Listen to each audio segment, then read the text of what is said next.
வணக்கம். இது அடையாளத்தின் இன்றைய முக்கிய செய்திகள். முதலில் தலைப்புச் செய்திகள். வருடங்கள் கடந்தும் தொடரும் வித்யா கொலை வழக்கிற்கு கிடைத்த நீதி. உயர் நீதிமன்றம் விடுத்த அதிரடி உத்தரவு.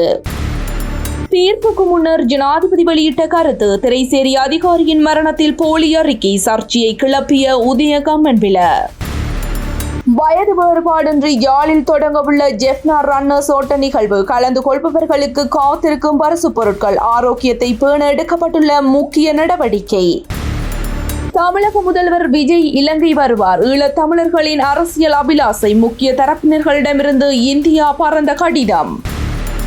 கொழும்பில் உள்ள அதிசொகுசு மாளிகையால் சிக்கிய மஹிந்த குடும்பம். வெளியான பல ரகசியங்கள். இலங்கையில் எச்சரிக்கை மட்டத்தில் வெப்பநிலை. விடுக்கப்பட்டுள்ள அவசர எச்சரிக்கை. மஹிந்தவை சிறையில் அடைக்க முயன்றால் கடும் விபரீதம் ஏற்படும். கொழும்பிற்கு மிகப்பெரிய கூட்டம் வரும். விடுக்கப்பட்ட எச்சரிக்கை. தமிழக முதலமைச்சராக பதவியேற்கும் விஜய். பெறப்போகும் சம்பளம் சலுகைகள் தொடர்பில் வெளியான தகவல். இதுபோன்ற தொடர்ச்சியான செய்தி அறிவிப்புகளை உடனுக்குடன் பெற்றுக்கொள்ள மறக்காமல் நமது அடையாளம் சேனலை சப்ஸ்கிரைப் செய்து இணைந்திருங்கள். தொடர்பான விரிவான செய்திகள். யாழ்ப்பாணத்தில் 2015ஆம் ஆண்டு இடம்பெற்ற மாணவி கொலை வழக்கில் முக்கிய தீர்ப்பு ஒன்று வழங்கப்பட்டுள்ளது. பாடசாலை மாணவி சிவலோகநாதன் வித்யா கடத்தப்பட்டு கூட்டு பாலியல் வன்முறைக்கு உட்படுத்தப்பட்டு கொலை சம்பவம் செய்யப்பட்ட சம்பவம் தொடர்பான வழக்கில் சுவிஸ்குமார் உள்ளிட்ட 4 பிரதிவாதிகளுக்கு விதிக்கப்பட்டிருந்த மரண தண்டனையை உயர்நீதிமன்றம் உறுதி செய்துள்ளது. பிரதிவாதிகள் தாக்கல் செய்த மேல்முறையீட்டு மனுக்கள் நிராகரிக்கப்பட்ட நிலையில் நீதியரசர் பிரிதி பத்மன் சூரசேன தலைமையிலான 5 கொண்ட நீதியரசர்கள் குழாம் இந்த தீர்ப்பை வழங்கியுள்ளது. இதேவேளை இந்த வழக்கில் தண்டனை விதிக்கப்பட்டிருந்த மேலும் 2 பிரதிவாதிகளின் தண்டனைகள் நீக்கப்படுவதற்கும் நீதிமன்றம் உத்தரவிட்டுள்ளது. தீர்ப்பு அறிவிக்கப்பட்ட போது மரண தண்டனை விதிக்கப்பட்டிருந்த 3 ஜூம் தொழில்நுட்பம் மூலம் நீதிமன்றத்தில் முன்னிலைப்படுத்தப்பட்டிருந்தனர். 2015ஆம் ஆண்டு மே மாதம் யாழ்ப்பாணம் புங்குடுதீவு பகுதியில் பாடசாலை முடிந்து வீடு திரும்பிக் கொண்டிருந்த 18 வயதுடைய மாணவி கடத்தப்பட்டு கூட்டு பாலியல் வன்முறைக்கு உட்படுத்தப்பட்டு கொலை செய்யப்பட்ட சம்பவம் நாடு முழுவதும் பெரும் அதிர்வை ஏற்படுத்தியிருந்தது. இந்த வழக்கில் 2017ஆம் ஆண்டு யாழ்ப்பாணம் மேல் நீதிமன்றம் 7 பேரை குற்றவாளிகளாக கண்டறிந்து மரண தண்டனை விதித்திருந்தது. அந்த தீர்ப்புக்கு எதிராக பிரதிவாதிகள் மேன்முறையீடு செய்திருந்த நிலையில் தற்போது உயர் நீதிமன்றம் இறுதி தீர்ப்பை வழங்கியுள்ளது. மேலும் மேன்முறையீட்டு விசாரணை நடைபெற்றுக் கொண்டிருந்த காலத்தில் பிரதிவாதிகளில் ஒருவரின் மரணம் ஏற்பட்டிருந்ததும் குறிப்பிடத்தக்கது. ஜனாதிபதியின் அண்மைய உரைகள் மற்றும் செயற்பாடுகள் குறித்து அரசியல் வட்டாரங்களில் சர்ச்சை எழுந்துள்ளது. பிவிதுருகெல உரிமைய கட்சியின் தலைவர் உதய கம்மன்பில ஜனாதிபதியின் சில கருத்துக்கள் நீதிமன்றத்தை அவமதிக்கும் வகையில் உள்ளதாக குற்றம் சாட்டியுள்ளார். கொழும்பில் நடைபெற்ற ஊடக சந்திப்பில் கருத்து தெரிவித்த அவர், ஒரு வழக்கின் தீர்ப்பு வெளியாகும் முன்பே ஜனாதிபதி அதை பற்றி முன்கூட்டியே கூறியிருப்பது நீதித்துறைக்கு மறைமுக அழுத்தம் அளிப்பதாக விமர்சித்தார். ஒரு தீர்ப்பை நீதிபதி அறிவிப்பதற்கு முன்பே ஜனாதிபதி எவ்வாறு அறிந்தார் என்ற கேள்வியையும் அவர் எழுப்பினார். இதற்கிடையில் திரைசேரி அதிகாரியான ரங்க நிசாந்த ராஜபக்சவின் மரணம் தொடர்பிலும் அவர்கள சந்தேகங்களை முன்வைத்தார். அந்த மரணம் இயற்கையானது அல்ல என்றும் சந்தேகத்திற்கு இடமானதென்றும் சாட்சியங்கள் நிரூபிப்பதாகவும் தெரிவித்தார். இதுகுறித்து மேலதிக தகவல்களை வழங்க தாம் குளியாப்பிட்டிய காவல் நிலையத்திற்கு செல்ல உள்ளதாகவும் அறிவித்தார். ஆனால் காவல்துறை இந்த கருத்துக்களை முற்றிலும் மறுத்துள்ளது. ரங்க ராஜபக்சவின் மனைவி எந்தவித முறைப்பாடும் அளிக்கவில்லை என்றும் கம்மன்பில வெளியிட்ட தகவல்கள் உத்தியோகபூர்வ விசாரணை முடிவுகளுக்கு முரணானவை என்றும் தெரிவித்துள்ளது. மேலும் பிரேத பரிசோதனை மற்றும் தடயவியல் ஆய்வுகளின் அடிப்படையில் இந்த மரணத்தின் வெளிப்புற தாக்குதல் அல்லது போராட்டம் நடந்ததற்கான சான்றுகள் எதுவும் இல்லை என்றும் இது தற்கொலை என உறுதி செய்யப்பட்டுள்ளதாக அதிகாரிகள் கூறியுள்ளனர். இந்நிலையில் விசாரணை அதிகாரிகள் மற்றும் அரசாங்க பகுப்பாய்வாளர்களின் கண்டுபிடிப்புகளுக்கு முரணான கருத்து வெளியிட்டுள்ளதால் உதய கம்மன்பில அவரிடம் வாக்குமூலம் பதிவு செய்ய நடவடிக்கை எடுக்கப்பட்டுள்ளதாகவும் தகவல்கள் வெளியாகியுள்ளன. யாழ்ப்பாணத்தில் உடல் மற்றும் உள ஆரோக்கியத்தை மேம்படுத்தும் நோக்கில் நடைபெறவுள்ள ஓட்டப்போட்டி குறித்து முக்கிய அறிவிப்பு வெளியாகியுள்ளது. ஜெஃப்னா ரன்னர்ஸ் ஈவென்ட் எனப்படும் இந்த நிகழ்வில் வயது வித்தியாசம் பாராமல் அனைவரும் கலந்து கொள்ள முடியும் என யாழ்ப்பாணம் போதனா வைத்தியசாலையின் பணிப்பாளர் வைத்தியர் தங்கமுத்து சத்தியமூர்த்தி தெரிவித்துள்ளார். யாழ்ப்பாணத்தில் நடைபெற்ற ஊடக சந்திப்பில் அவர் கூறுகையில், ஆண் பெண் இருபாலரும் இந்த ஓட்ட நிகழ்வில் பங்கேற்க முடியும் என்றும் குறிப்பிட்டார். இந்த ஓட்டப்போட்டி எதிர்வரும் ஞாயிற்று ஞாயிற்றுக்கிழமை ஜெஃப்னா போர்ட் பகுதியில் இருந்து ஆரம்பமாகி ஊர்காவற்துறை பாதை வரை நடைபெறவுள்ளது. 5 கிலோமீட்டர், 10 கிலோமீட்டர் மற்றும் 15 கிலோமீட்டர் என 3 பிரிவுகளாக போட்டி நடைபெறவுள்ளது. போட்டியில் முதல் 3 இடங்களை பெறுவோருக்கு பதக்கங்களும் பரிசில்களும் வழங்கப்பட உள்ளதுடன் ஓட்டத்தை நிறைவு செய்யும் அனைவருக்கும் நினைவு பதக்கம் வழங்கப்படும் என அறிவிக்கப்பட்டுள்ளது. மேலும் போட்டியில் பங்கேற்கும் நபர்கள் தங்களுக்கான டி-ஷர்ட்கள் மற்றும் ஓட்ட இலக்கங்களை பெற்றுக்கொள்ள சனிக்கிழமை காலை 10 மணி முதல் மாலை 6 மணி வரையில் டில்கோ ஹோட்டல் சென்று பதிவு செய்ய வேண்டும் என தெரிவிக்கப்பட்டுள்ளது. இது குறித்து ஒழுங்கமைப்பாளர்களில் ஒருவரான ஜான் சுந்தரம் தெரிவித்ததாவது, தனது 73 வயதிலும் உலகின் 6 நாடுகளில் மரதன் ஓட்டங்களில் பங்கேற்று பதக்கங்களை வென்ற அனுபவம் உள்ளதாகவும் அனைவரும் ஆரோக்கியத்தை முன்னிலைப்படுத்தி இதில் கலந்து கொள்ள வேண்டும் என்றும் அழைப்பு விடுத்துள்ளார். பங்கேற்பாளர்கள் ஞாயிற்றுக்கிழமை அதிகாலை 5 மணிக்குள் கோட்டை அருகில் திரண்டு கொள்ள வேண்டும் என்றும் காலை 6 மணிக்கு ஓட்டப்போட்டி ஆரம்பமாகும் என்றும் அறிவிக்கப்பட்டுள்ளது. தமிழக சட்டமன்ற தேர்தலில் விஜயின் தமிழக வெற்றி கழகம் வெற்றி பெற்றுள்ள நிலையில் ஈழத்தமிழ் மக்களின் சார்பில் தமிழ் தேசிய பேரவை தனது வாழ்த்து செய்தியை வெளியிட்டுள்ளது.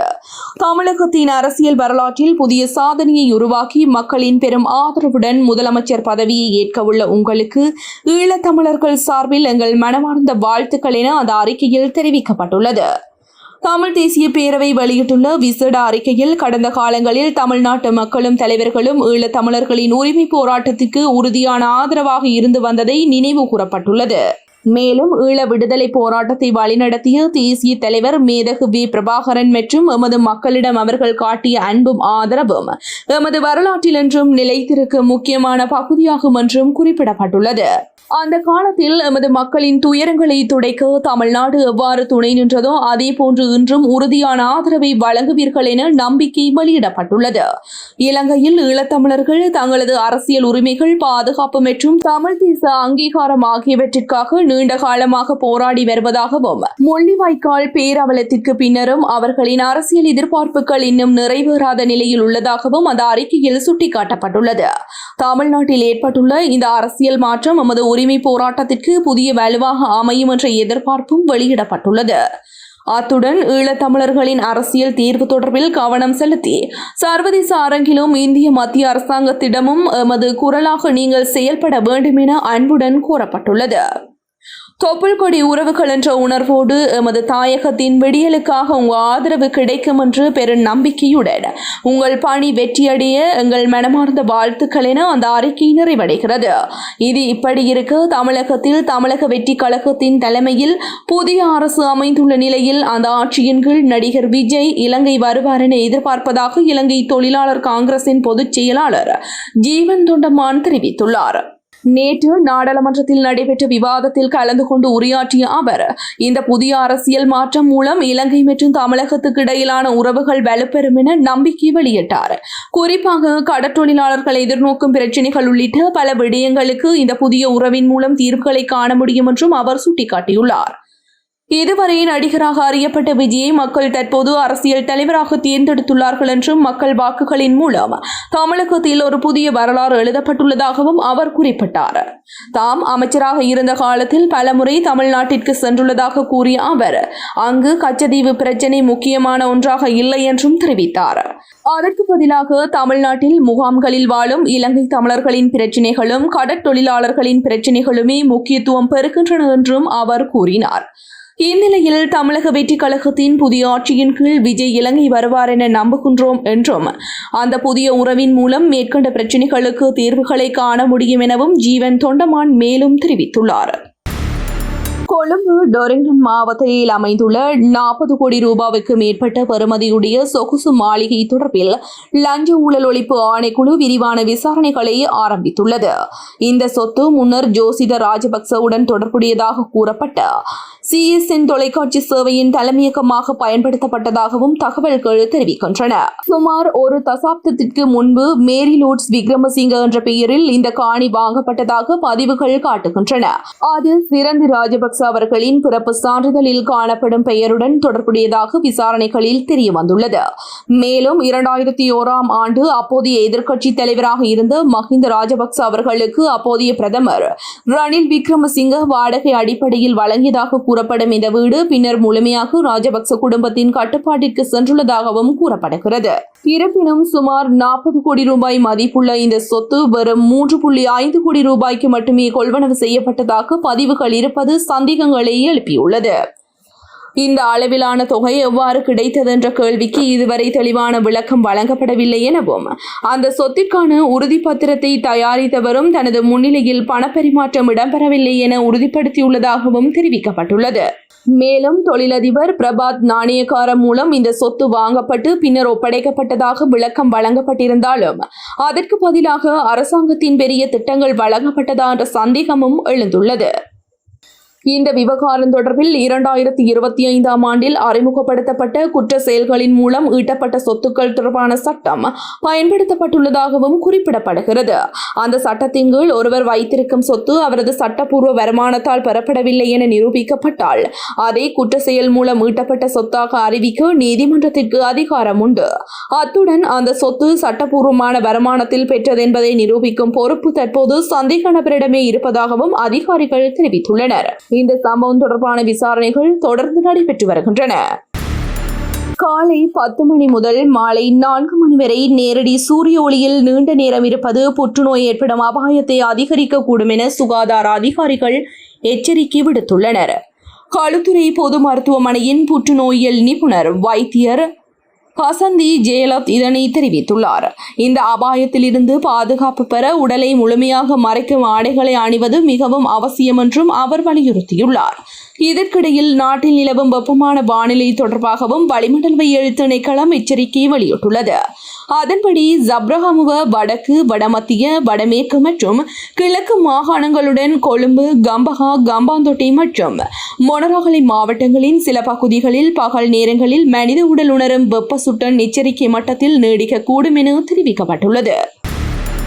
முன்னாள் ஜனாதிபதி மஹிந்த ராஜபக்சவை ஏதேனும் குற்றச்சாட்டின் கீழ் சிறையில் அடைக்க முயற்சி மேற்கொள்ளப்பட்டால் அதனால் கடுமையான விளைவுகள் உருவாகும் என திஸ்டகுட்டி ஆராய்ச்சி எச்சரிக்கை விடுத்துள்ளார்.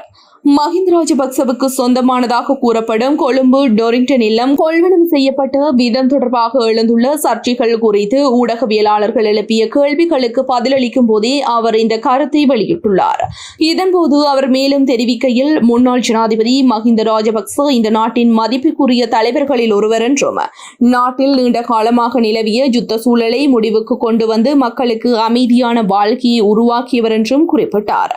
அத்துடன் தற்போதைய அரசாங்கத்தில் உள்ள பலரும் இன்று சுதந்திரமாக வாழ்வதற்கு வழி செய்தவர் மஹிந்த ராஜபக்சவே எனவும் அவர் கூறினார்.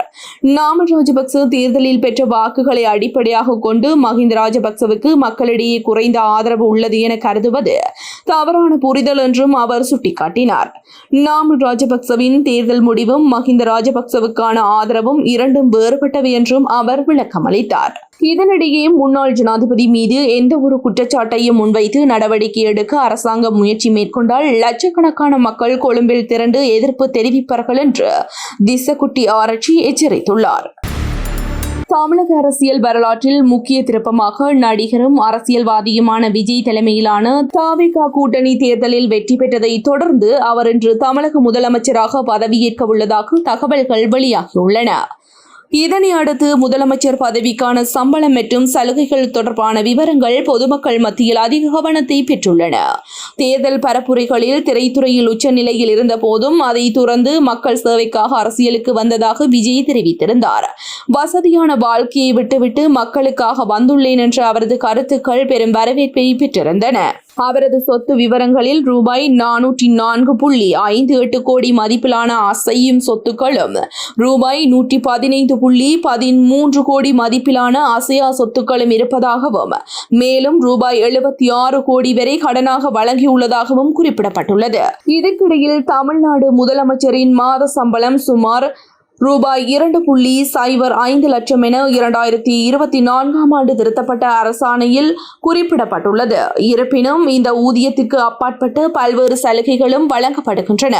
அதில் அரசு குடியிருப்பு, பாதுகாப்பு ஏற்பாடுகள், அதிகாரப்பூர்வ வாகனங்கள், பயண வசதிகள், மருத்துவ காப்பீடு, தகவல் தொடர்பு வசதிகள் மற்றும் அலுவலக பணியாளர்கள் உள்ளிட்டவை அடங்கும்.